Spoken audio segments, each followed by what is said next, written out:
m'appelle Benoît Druenne, je suis agriculteur à Busigny, dans le Nord-Pas-de-Calais, à 30 minutes de Cambrai. J'exploite une exploitation de polyculture de 220 hectares, avec comme culture du blé, colza, betterave, lin, pommes de terre et pois. Je suis accompagné du cabinet Serre France depuis le début de l'année, donc pour tout ce qui est comptabilité. Et là, cette année, j'ai choisi de faire le conseil agroéconomique. Je suis Sylvain Leca, conseiller en agronomie au Serre France Nord-Pas-de-Calais. Mon rôle est d'accompagner les agriculteurs dans l'amélioration de leurs pratiques culturelles. Dans mon travail de conseiller, ce que j'apprécie le plus, c'est d'amener à cette prise de recul pour les agriculteurs, le relationnel que l'on peut avoir avec l'agriculteur et également se challenger nous-mêmes en tant que conseiller et challenger également l'agriculteur.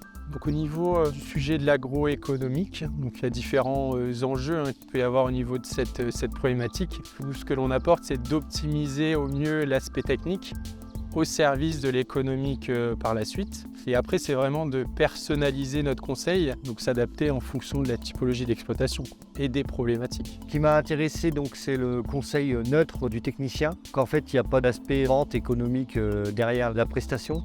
Qu'ensuite, on est allé dans les champs avec un pénétromètre pour voir le tassement de sol et c'est là que je me suis rendu compte qu'il y avait une semelle de labour en dessous d'une certaine profondeur et donc j'ai fait le choix de décompacter mes parcelles pour éviter la semelle de labour. On a regardé les analyses de sol et on a fait le choix d'utiliser du sulfate de calcium pour éviter d'augmenter mes pH. Parce qu'avant j'utilisais des écumes de sucrerie et ce qui augmentait mon pH alors qu'ils sont déjà très élevés.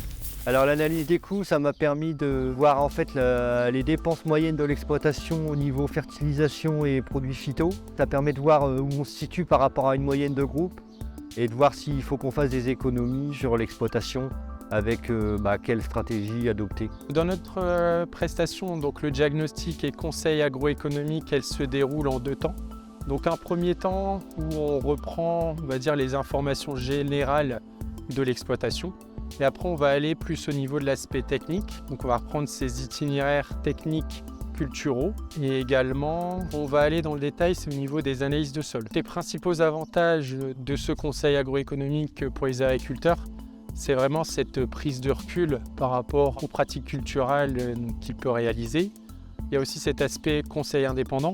C'est vraiment un aspect neutre dans le conseil que l'on peut apporter. Et après, c'est toujours essayer d'être à la pointe donc au niveau de l'innovation dans le conseil. Par exemple, tout ce qui va être des analyses de sève ou dans les nouveaux mélanges de couverts que l'on peut préconiser aux exploitants. Le conseil agro-éco, ça m'a permis d'avoir un regard extérieur d'un technicien et remettre en cause les pratiques de l'exploitation pour s'améliorer au niveau économique et technique pour dégager des meilleures marges sur l'exploitation.